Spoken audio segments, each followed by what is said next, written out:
तत्शब्द हा ईश्वरवाचक आहे. त्वम शब्द हा कोणा कसा आहे, जीववाचक आहे. अशी शब्द ऐक्य दाखवणार आहे, क्रियापद आहे ते. मग काय झालं ते, ईश्वर काय आहे, जीव आहे. अलग लक्षात उलटच झालं की प्रधानमंत्री नरेंद्र मोदीला तुम्ही सरपंच करून टाकलं, ईश्वराला जीव करून टाकलं. मग असा अर्थ घ्यायचा. तत्फलाचं वाच्य कोण आहे, ईश्वर. लक्ष कोण आहे, ब्रह्म. तत्फलाचं वाच्य कोण आहे, लक्ष कोण आहे. मला जीवाचं ना ईश्वराचं, जीवाचं आणि ईश्वराचं ऐक्य करायचं का ब्रह्माचं आणि आत्म्याचं. आत्म्याचं काय काय, आत्माच किम स्वरूप आहे. असं जीव ब्रह्म ऐक्याची सिद्धी. पुढे म्हणून अहम पदाचा वाच्य जीव आणि लक्ष केवळ कुटस्थ आहे. परिच्छेद क्रमांक 30. संसार धर्म बुद्धीचे आहेत. आता त्याच्यामध्ये बघायचं 3 आले का नाही जीव स्वरूपात. बुद्धी अधिष्ठान आणि त्या चैतन्याचा बुद्धीमध्ये पडलेला किती झाले. आता जीव ब्रह्म ऐक्य करताना हे सगळे संसार धर्म आहे, नाही का. ते सगळे संसार धर्म आलं ना. ब्रह्मचैतन्याचे नाही, अधिष्ठानाचे नाही. अधिष्ठानाचे नाही म्हणून आभासाचे सुद्धा. कारण चैतन्य आहे बा. कपाळाला गंध नसेल तर असं काय दाखवेल. मग ब्रह्मचैतन्याच्या ठिकाणी नाही तर बुद्धी काय दाखवेल. मग हे संसार धर्म कोणाचे नाही, ब्रह्मचैतन्याचे नाही, आभासाचे नाही, माये कोणाचे परिशेष नाही आणि बुद्धीचे. 3च आहे का त्याच्यात. बुद्धी अधिष्ठान चैतन्याचा पडलेला संसार धर्म अधिष्ठान चैतन्याचे नाही. कोणतेच धर्म नाही. निर्धर्म काय त्याचे नाही तर म्हणून कोणाचे नाही, आभासाचे सुद्धा नाही. आहे का. विहिरीचंच पाणी नाही तर पोर येतं कुठं नाही. मग कोणाचे आहे, बुद्धीचे आहे. एखादा आपण काहीतरी चिवडा खायला लागलो, गोडी लागली, मग ती गोडी कोणाची आहे, चिवड्याची आहे का ते. मग कोणाची आहे, परिशेष नाही आणि साखरेची. जीवपद वाच्यार्थाचे ठिकाणी सुखदुःखादी संसार धर्म सर्वांस प्रतीत होतात. त्याचबद्दल आता विचार करू. जीवाचे ठिकाणी कर्तृत्व भोक्तृत्व हे धर्म आहेत असे म्हटल्याने ते धर्म कुटस्थ, बुद्धी आणि आभास या तिघांवरही येतात हे खरे. कोणते धर्म. कर्तृत्व पुढे पापाचा काय असतो तो कर्ता असतो, पुण्याचा काय असतो भक्त असतो. कर्तृत्व भोक्तृत्व सगळे धर्म कोणाचे आहे, नाही ब्रह्मचैतन्याचे, आभासाचे. मग कोणाचे आहे, बुद्धीचे. पुढे पण ते जीवपणाचे सर्व धर्म म्हणजे कर्तृत्व भोक्तृत्व पाप पुण्य व सुखदुःख इत्यादी बुद्धीसह चिदाभासाचे आहेत, कुटस्थाचे नाहीत. कुटस्थाचे ठिकाणी आहेत असे भ्रांतीने वाटते. ती भ्रांती ही बुद्धीसह आभासास होते, कुटस्थास नाही. जे आहे ना धर्म आहे मुळामध्ये कोणाचे आणि ते धर्म माझी अशी भ्रांती कोणाला होते, आभास. मुळात आहे कोणाचे आणि भ्रांती कशी होते, आभासाला. हे धर्म कोणाचे आहे, आभासाचे. पुढे सांगायचं हे धर्म आभासाचे सुद्धा आहे, कोणाचे आहे, बुद्धीचेच आहे. पुढे कारण कुटस्थ शब्दाचा अर्थच निर्विकार असा आहे. सोनाराच्या ऐरणीप्रमाणे सर्व अलंकाराहून अलिप्त किंवा कुट म्हणजे मिथ्या अशी जी बुद्धी, तीत स्थ म्हणजे असंग रूपाने राहिलेला तो कुटस्थ असा कुटस्थ शब्दाचा अर्थ आहे.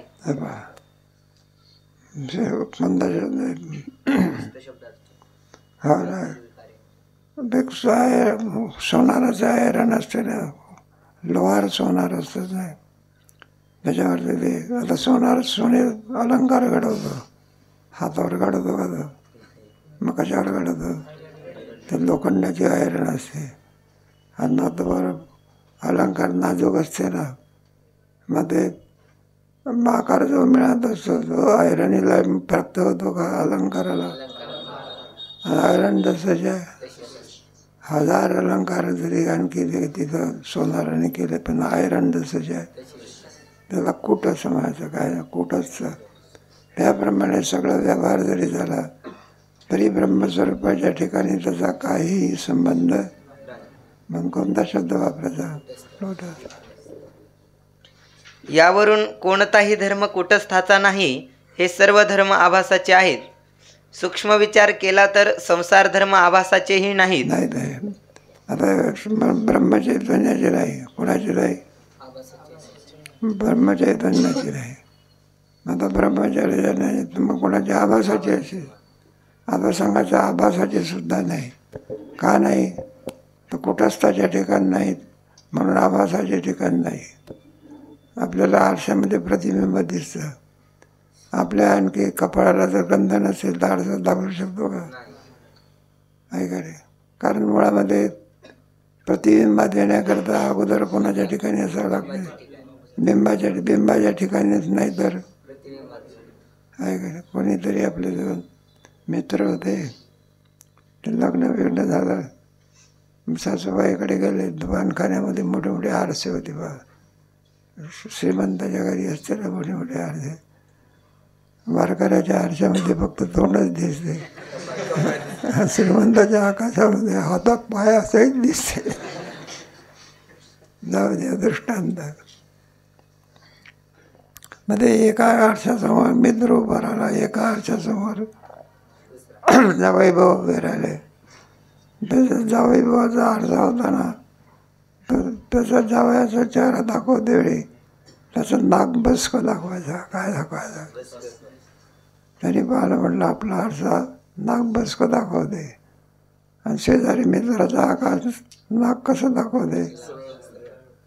म्हटलं बाई एवढा वाईट आरसा सासूबाईनं कशा करता आणला? म्हणलं असला हा वाईट आरसा, माझं नाक काय दाखवतो? फोडून टाकलं पाहिजे. दगड आणण्याकरता गेला, हे मोठं दगड घेऊन आला. मग ते सासूबाईने सासरीवाले म्हणलं हो जावई बा काय करता? म्हणलं हा आरसा फोडून टाकतो. म्हटलं का बरं? असले वाईट आरसे लावायचे असते का? म्हटलं माझं नाक काय दाखवतो? आता आरसा कुठं नाक बसकं दाखवतो का? याचा जाई मुळामध्ये.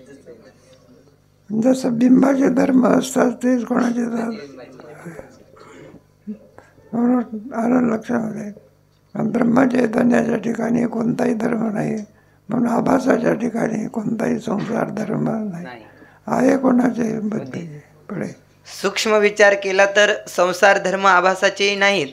कारण आभास तरी कुटस्थाचा किंवा ब्रह्मचैतन्याचा आहे. चैतन्य जर निर्विकार आहे तर आभास विकारी कसा होईल? बिंबरूप चैतन्यात जे धर्म नाहीत ते प्रतिबिंबरूप आभासास कोठून येतील? म्हणजे आभासातच नाही तर कुठून येणार? कारण प्रतिबिंबामध्ये येण्याकरता अगोदर कोणाच्या ठिकाणी बिंबामध्ये असावे. बिंबातच नसेल तर प्रतिबिंबामध्ये कसे येईल? पुढे डोक्यास जर पागोटे नसेल तर आरशातील प्रतिबिंबात पागोटे घातलेले डोके कसे दिसणार?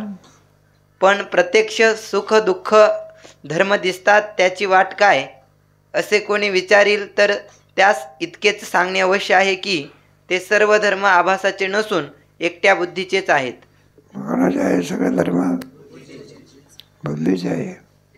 जीव स्वरूपामध्ये चैतन्याची नाही, अधिष्ठान चैतन्याची नाही, पुढे आभासाची नाही, मग परिशेष नाही आणि बुद्धीची आहे. पुढे आणि त्याच बुद्धीत आभास असल्यामुळे बुद्धी संबंधाने आभासाचे आहेत असे वाटते. मात्र जसे पाण्यात पडलेले प्रतिबिंब हालत नसते त्याचप्रमाणे बुद्धीचे संसार धर्म बुद्धीच्या संबंधाने आभासाच्या ठिकाणी दिसतात. आता वस्तुतः जर आभासाचे ठिकाणी संसार धर्म नाहीत असे सिद्ध झाले तर मग ते धर्म कुटस्थाचे मुळीच नाहीत हे निराळे सांगावयास नको. आतापर्यंत संसार धर्म कोणाच्या सिद्धी करून दाखवले? बुद्धीच्या ठिकाणी. मग कोणाच्या ठिकाणी नाही? चिदाभासाच्या ठिकाणी नाही. चिदाभासाच्या ठिकाणी नाही म्हणून कोणाच्या ठिकाणी नाही? कुटस्थाच्या ठिकाणी नाही. कुटस्थ कसं आहे? संसार धर्म नाही, काहीचा संसार तुम्हाला नाही. पैसे माझं करून ठेवा नारायण समूळ वासना दुर्भावे म्हणून सांगायचं त्याच्यामध्ये आहे ना. एक एक आभासाचे नाही म्हणून कोणाचे नाही? चैतन्याचे नाही. आणि चैतन्याचे नाही म्हणून कोणाचे राहिलेले पुढे? बुद्धीचे. सगळे संसार धर्म हे करता भोगता. त्याच्यात 3 देह घ्यायचे, स्थूल सूक्ष्म आणि स्थूल शरीराचे धर्म कोणते? अर्धपर्धते, अपक्षीयते, विनश्यते, नश्यते, नाही का? हे कोणाचे धर्म आहे? स्थूल देहाचे. अस्थि जायते, वर्धते. जन्माला येतो त्यावेळेला 3.5 हात असतो का? किती असतो मग? ते म्हणलं का आम्ही काय मोजून पाहलं का?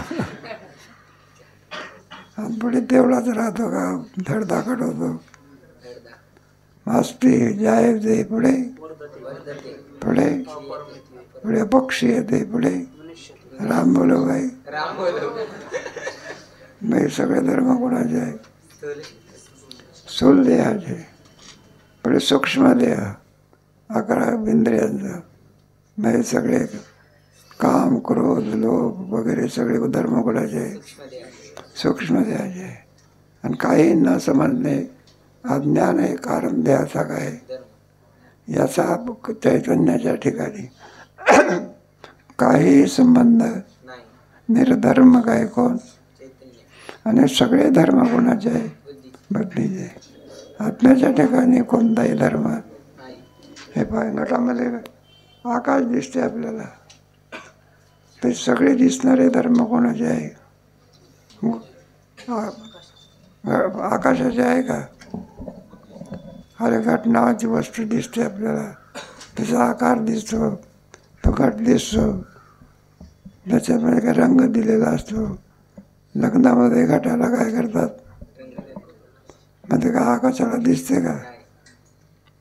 त्याप्रमाणे शरीराचा कोणताही धर्म आत्मस्वरूपाच्या ठिकाणी नाही. मग जीव ब्रह्म ऐक्याची काय झालेली आहे? सिद्धी. पहिली सिद्धी कोणाची करून दाखवली? आत्माच किंवा स्वरूप आहे. आत्मस्वरूपाच्या ठिकाणी कोणत्याही प्रकारे दुःख कपी प्रकरण. आणि आता काय सांगायचं? जीव ब्रह्माचं ऐक्य. पुढे या विषयाचे प्रतिपादन विद्यारण्य स्वामींनी तृप्तिदीपात विस्ताराने केले आहे. म्हणजे 30व्या वर्षात त्यावेळेला कुटस्थ दीप म्हणून सांगितलेलं आहे. कुटुंब निर्विकार आहे नसतील कुटस्थ उच्चते.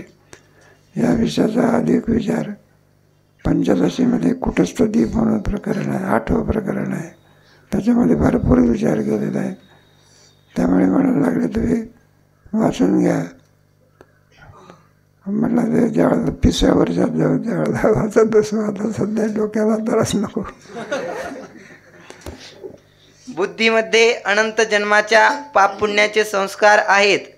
त्या संस्कारांरूप नवीन उत्पन्न होणाऱ्या वासना, सुखदुःखे, गमनागमन हे सर्व बुद्धीचे ठिकाणी असून बुद्धिसंबंधाने चिदाभास आपले ठिकाणी धारण करतो. गमनागमन वासना वगैरे जे काही सगळे धर्म जे आहे बुद्धीचे आहे. आपल्या ठिकाणी वासना आहे का नाही?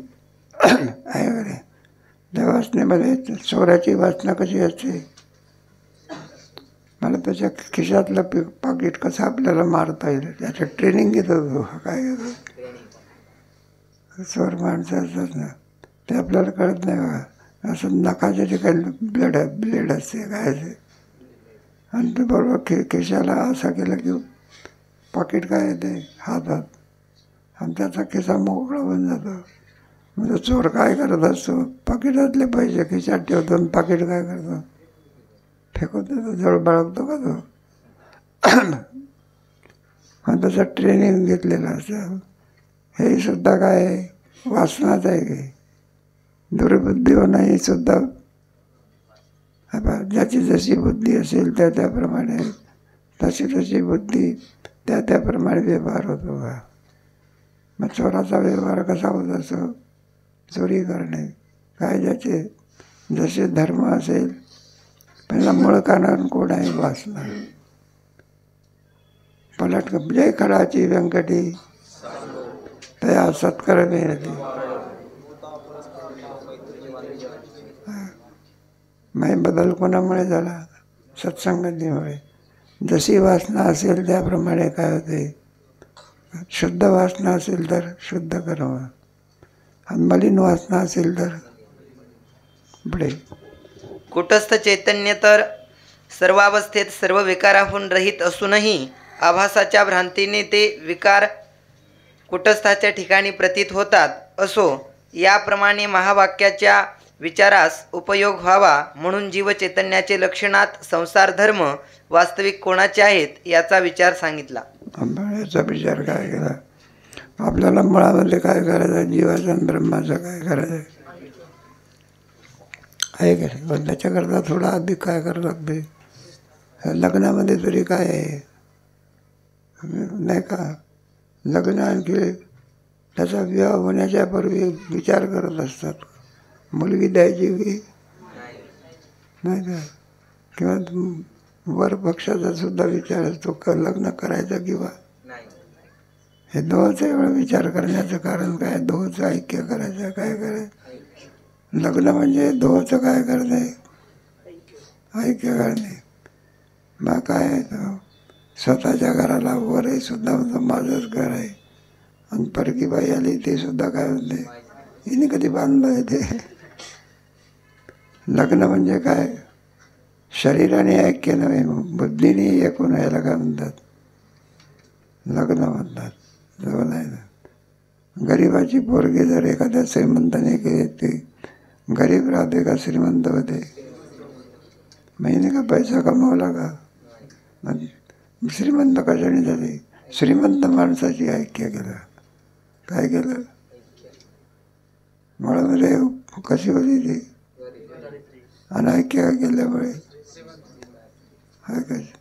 अरे नुसतं पडदा असतो, पडदा बाजूला झाला ते गरिबाची पोरगे, आणि तो राजा असेल ती राणी होते. काय होते, किती वेळात झाली. पुरे कोण होती, गरिबाची पोरगे. आता काय झाली, जोपर्यंत ज्ञान होत नाही तोपर्यंत परिच्छिन्न अवस्था. आणि एकदा ज्ञान झाल्यानंतर मी वासुदेव न तत्वता अहम ब्रह्मास्मी, अहम देहास्मी, अस्मी का ब्रह्मास्मी. अज्ञानावस्थेत देवास्मी, ज्ञान झालं म्हणजे ब्रह्मास्मी. त्याची सरली झाला सफळ, जन्म आलो त्याचे संपलं. पुढे शिष्य म्हणतो, महाराज आपण कुटस्थ बुद्धी आणि आभास हे तीन मिळून जीवाचे लक्षण केले, पण त्यात थोडा उणेपणा आहे असे वाटते. कारण झोपेत बुद्धी नाही पण जीव आहे. जीव असून त्यावर आपण केलेले जीवाचे लक्षण जात नाही. अव्याप्तीने असं काय दोष येतो. पुढे असा त्या लक्षणावर अव्याप्ती दोष येतो. याच दोषास शास्त्रात प्राज्ञस्वरूप जीवावर लक्षणाची अव्याप्ती आहे असे म्हणतात.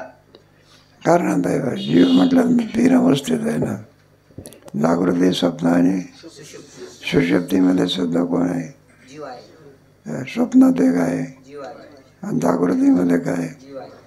आता हे तुम्ही केलेलं लक्षण जागृतीतल्या जीवावर बसते कोणाच्या, पण सुषुप्तीत म्हणजे झोपेतल्या जीवावर काय होत नाही, का बसत नाही. बुद्धी कुठं आहे तिथे, काय नाही, बुद्धी लीन झालेली आहे. म्हणून बुद्धीच नाही म्हणून कोण नाही, आभास नाही. केवळ चैतन्याला जीव म्हणता येत. शंका पाचा. कारण शास्त्रात जागृत अवस्थेचा अभिमानी जीवास विश्व असे नाव आहे. स्वप्नावस्थेच्या अभिमानी जीवास तेजस असे नाव आहे आणि सुषुप्ती अवस्थेच्या अभिमानी जीवास प्राज्ञ असे म्हणतात. जागृतीचा अभिमानी विश्व, स्वप्नाचा अभिमानी तेज आणि सुषुप्तीचा अभिमानी प्राज्ञा, असे 3 नावं अवस्थेमुळे त्याला प्राप्त झालेली आहे. पुढे वर दिलेले जीवाचे लक्षण मानले तर ते प्राज्ञस्वरूप जीवावर जात नाही, याचे समाधान सांगावे. तो काय म्हणतो, तुम्ही जे सांगितलं विश्व हे नाव आहे, स्वप्नावस्थेचा अभिमानी तेज असे नाव आहे, आणि सुषुप्ती अवस्थेचा प्राज्ञ हे नाव आहे ना. झोपेमध्ये बुद्धीचा काय झालेला आहे मग, लय पावलेले. झोपेमध्ये फक्त अज्ञानाचं राज्य असते. झोप आली म्हणजे काय होतं, सगळ्याचा विसर पडतो. आपण कुठे झोपलेला याचा काय पडतो, किती वेळ झाला याचा काय पडतो, परत उठून कुठेतरी जायचा याचा काय पडतो. विसराची अवस्था म्हणजे त्याला सुषुप्ती असं म्हणतात. काय म्हणायचं, जागृतीमध्ये सगळं आठवं असतं, पुन्हा जागा झाला म्हणजे पुन्हा आठवत असतं. मग त्या अवस्थेमध्ये झोपे अवस्थे काय नाही, जीव नाही, म्हणजे जीव नाही सांगाय अशी शंका आहे. तरी झोपेमध्ये जीवत्वाची सिद्धी होऊ शकत नाही. आपल्याला झोपेत कोणाची काही सिद्धी करून दाखवायची आहे, जीवाची काय करून दाखवायची आहे. अरे तत्त्वज्ञान आहे, झोपेला कारणीभूत आहे. ज्याला झोप येत नसेल तरी विचार सगळ्याच्या पाठात जाऊन बसावं. प्रारंभी नाही का तत्वदृष्टी कसा होता आणि कसा सोडून गेला आणि त्याचा बाप कसा मूर्ख होता, आवडीने ऐकतात. आणि आत्माच ब्रह्मरूप आहे, आत्माचा आनंद रूप आहे, तर पुरं काय करतात. मला तुमचा आत्मा आनंद रूप आहे, आम्हाला झोपेचा आनंद घेऊ दे. पुढे वाचा. श्रीगुरु म्हणतात, बाबा रे, हा वास्तविक दोष नाही, कारण झोपेमध्ये बुद्धीचा अत्यंताभाव नसतो. ती आपल्या कारणात म्हणजे कूटस्थाश्रित अज्ञानात लीन असते एवढेच. बुद्धीचा काय नाही, लीन अवस्था समजते काय. एक स्थूल अवस्था आणि एक लीन अवस्था आहे. आंबा आहे का नाही, आपण डोळ्यांनी पाहतो कोणती अवस्था, स्थूल अवस्था कोणची. आणि बीजामध्ये सूक्ष्म अवस्था, त्याच्यामध्ये बीज आहे का नाही, दिसतं का ते, कोणती अवस्था. कारण बीजामध्ये वृक्ष लीन झालेला आहे. कशामध्ये, बीजातच नसेल तर शेंगदाणा आहे, हो नाही. तर जर तुम्ही पेरला शेंगदाणा, काय झाला, मग त्याला काय फुटतो, अंकुर फुटतो. आणि भाजके शेंगदाणे पेरले तर मग भाजका शेंगदाणा का अंकुर फुटत नाही, त्याच्यातलं बीज संपलं आहे का. त्याच्यामध्ये बीज कुठे आहे बघा. भाजकाचे शेंगदाणे पाण्यात टाकले त्याला अंकुर फुटते का, मग कोणत्या शेंगदाण्याला अंकुर फुटते. अग्नीने त्याच्यामधलं सूक्ष्म काय केलं, जाळून टाकलं, म्हणून त्याचा येत नाही. भाजके शेंगदाणे खाण्याचा उपयोग आहे फक्त, पेरण्याचा नाही. ते तर गीतेमध्ये नवया भरजित कृप यस्य नाना ज्ञानेश्वरी तुमची झाली नाही. त्याच्या यत करोशी यतच नासी यत जीवशी यत करोश्व तच करुष्व मदर्पणम, त्या श्लोकाला लिहिलेलं आहे. पुढे वाचा. लक्षणामध्ये नुसता बुद्धी असा शब्द आहे, कोणत्या स्वरूपाची ती आहे हे सांगितले नाही. पण इतक्या बारकाव्यात पडण्यापेक्षा तुमच्या समजुतीकरिता बुद्धी अथवा वेष्टी अज्ञान इतका लक्षणात फरक केला म्हणजे झाले. जास्त सांगण्यात आपला अधिकार ओळखून थोडक्यामध्ये काय करते सांगून टाकलं. जास्त कोणाचं सांगितलं पोटाला जायचं बंद होईल की. पण चांगला विचार आहे, सखोल विचार आहे. त्याच्यामध्ये बुद्धीची परीक्षा आहे काय. जितका आपण सूक्ष्म विचार करू तितकी तितकी बुद्धी विचारप्रधान होते. काय होते, अरे कारण सर्व जे कार्य होत असते कोणाच्यामुळे होते, बुद्धीमुळे आहे का. माणसाचं जे शुद्धीकरण होत असतं कशामुळे होते? बुद्धीचा पालट होतो. कशाचा? चोर जो सज्जन होत असतो नाही का, चोरी करणारा चोर प्रारंभी चोऱ्या करतो. काय करतो? आणि बुद्धी एकदा त्याला सत्संगती प्राप्त झाली तर एखाद्या माणसाचं पडलेलं पाकिट त्याच्या घरी नेऊन देतो. काय करतो? पूर्वी काय करत होता? आणि आता पडलेलं पाकिट कुठं घेऊन जातो? अहो घ्या की तुम्ही तोंडात आहे, हे माझं नाही, हे कोणाचं आहे? काय होत आहे?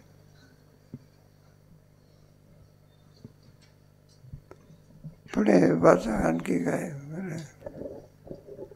सर्व व्यापक चैतन्याश्रित अज्ञान आहे हे मागे सांगितलेच आहे.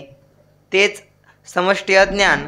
त्या अज्ञानापैकी एका शरीरास जो अज्ञानांश कारण असेल ते वेष्टी अज्ञान. वेष्टी आणि भंडारा असतो का नाही वारकऱ्याचा, त्या भंडाऱ्यामध्ये 5,000 लोकांचं जेवण असतं. किती? त्याला समष्टी म्हणायचं. काय म्हणायचं? मग त्याच्यामध्ये आपण जेवायला बसलो, मग त्याच्यातलं एवढा मोठा डेग असतो, आणि आपल्या पात्रावळीवर जे पडते त्याला वेष्टी म्हणायचं. अगोदर किती आहे? समष्टी. आणि त्याच्यातून आपल्या वाट्याला किती आलं? बरं, त्याला वेष्टी म्हणायचं. एकापुरतं असते त्याला काय म्हणायचं? आणि सर्वांच्या करता असते समष्टी. पुढे आता दुसरे लक्षण असे, कूटस्थ चैतन्य, वेष्टी अज्ञान, त्या वेष्टी अज्ञानात चैतन्याचा आभास, हे तीन मिळून जीव चैतन्य असे लक्षण केले म्हणजे प्राज्ञाची हानी होणार नाही. ते मिळून जीवाचं लक्षण, बुद्धी अथवा अंतःकरण, त्याच्यामध्ये पडलेला चैतन्याचा आवाज आणि बुद्धी अधिष्ठान चैतन्य, हे 3 मिळून काय होते? मग जीव. त्रिफळ असतं काय नाही, त्याच्यात 3 असते. आवळा, पुढे बिहाडा, आणि पुढे एक राहिला ना, नाही सांगत, त्रिफळ असतं ना, एक आवळा असतो.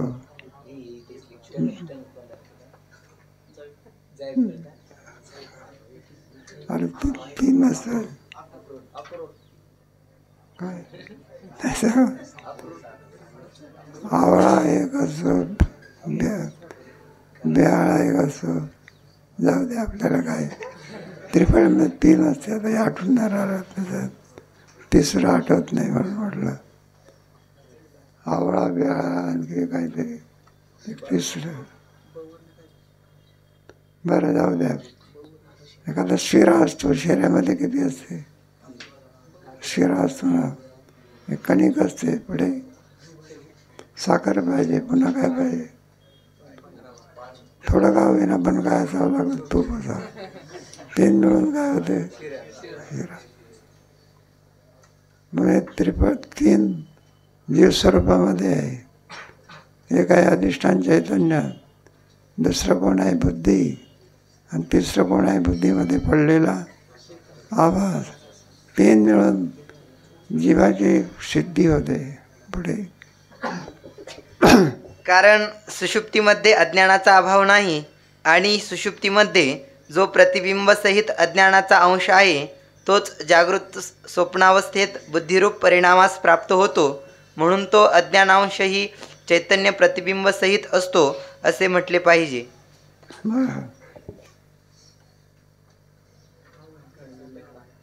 कुठे आला पाहिजे? 5 नंबर कोणता? किती? 108 का? हा, बरोबर आहे की. 3 मिळून काय होतं? जीव चैतन्य. तुम्हाला येतं की ईश्वर चैतन्य आणि जीव चैतन्य याच्यातलाच फरक काय करा? नाही तर मग ईश्वर म्हणजे जीव आणि जीव म्हणजे ईश्वर. फरक काय? एका पोरानं लिहून होतं, त्याच्यामध्ये फरक स्पष्ट करा. काय आभास आणि अधिष्ठान म्हणजे काय? तो म्हणायला लागले फरकच नाही. तर फरक काय झाला? मग त्याच्यातला भेद काय झाला पाहिजे? सांगता आला पाहिजे. जीव चैतन्य आणि ईश्वर चैतन्य. जीवाला प्रज्ञा आहे, ईश्वर कसं आहे? जीव अल्पशक्ती आहे, ईश्वर कसा आहे, सर्वशक्तिमान आहे. हे सगळे ईश्वराचे अवच्छेद कोणाचे, आणि जीवाचे अवश्य जन्मवरण कोणाला आहे, ईश्वराला आहे का? अवतार कोणाचा असतो, जीवाचा काय असतो? ईश्वराला अवतार घेण्याचं कारण काय आहे? आम्हाला काय, तुमचं आमच्याला काय करायचं आहे? मग तोच ईश्वर ज्ञानेश्वर महाराजाच्या रूपाने काय झालेला आहे, कशा करता तुमचा आमचा उद्धार. तुकोबरायसाठी काय ईश्वरच आहे की काय करायचं. म्हणून ते अवतार म्हटलं की ईश्वर स्वरूप. मग त्यांचा जन्म आहे का अवतार आहे?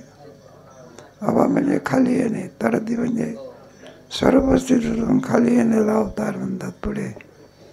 आणि त्याच अज्ञानांशाचा जागृत स्वप्नावस्थेमध्ये बुद्धिरूप परिणाम होतो आणि त्या बुद्धीमध्येच संसार धर्माची प्रतीती होते.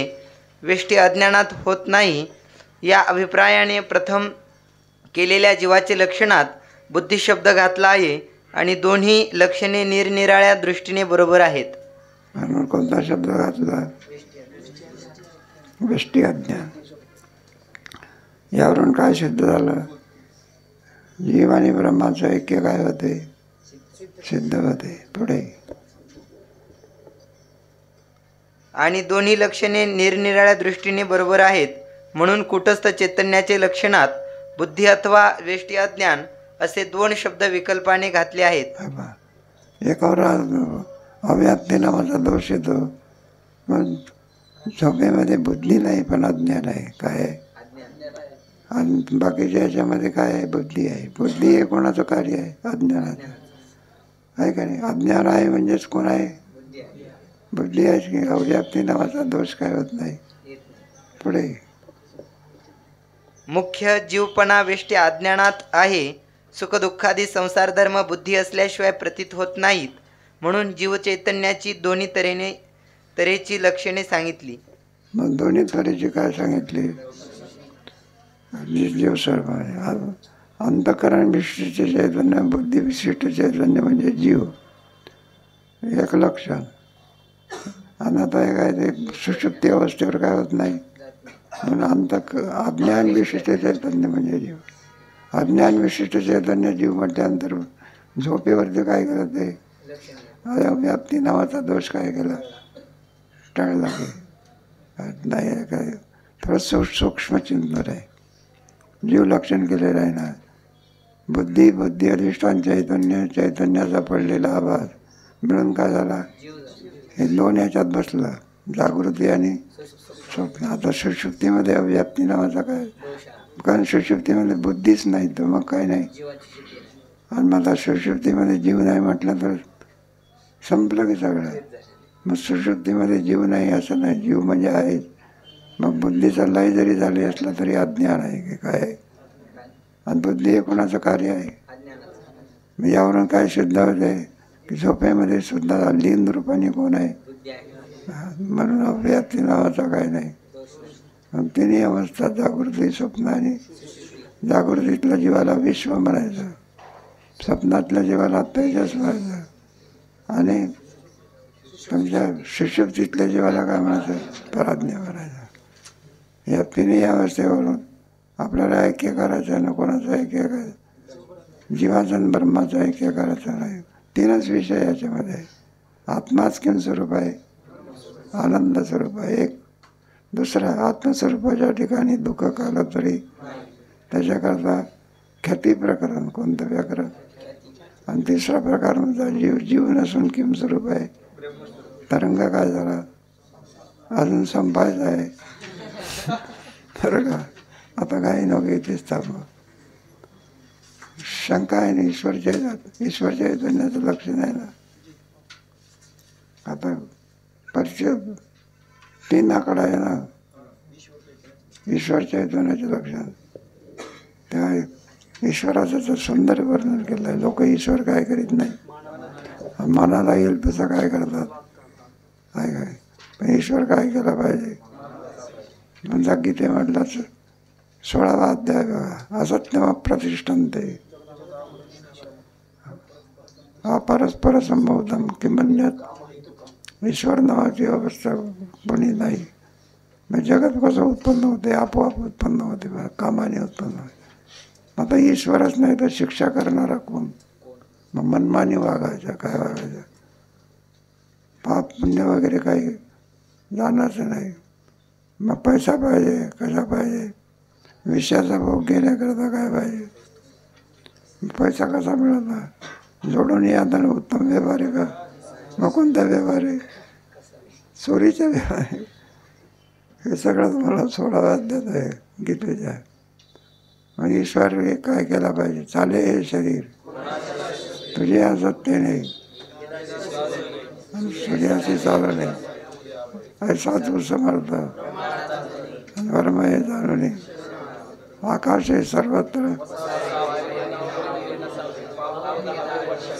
ईश्वर किती आहे? 10-5 का? ईश्वर किती आहे? मग 2 असले तर भांडण करते. उपमंत्री 2 राहतात, मुख्यमंत्री किती असतो? सुंदर आहे बरं का. तेव्हा ईश्वर जर कळाला भक्तीला स्वरूप जातो. कशाला जातो? असं ईश्वरच नाही तर भक्ती कोणाची करणार तुम्ही? म्हणून भक्तीचा विषय कोण होऊ शकतो? शेंदरी हेंदरी ते कुठं काय? मग जाऊ द्या, ईश्वराच्या लक्षणाचा विचार कधी करू?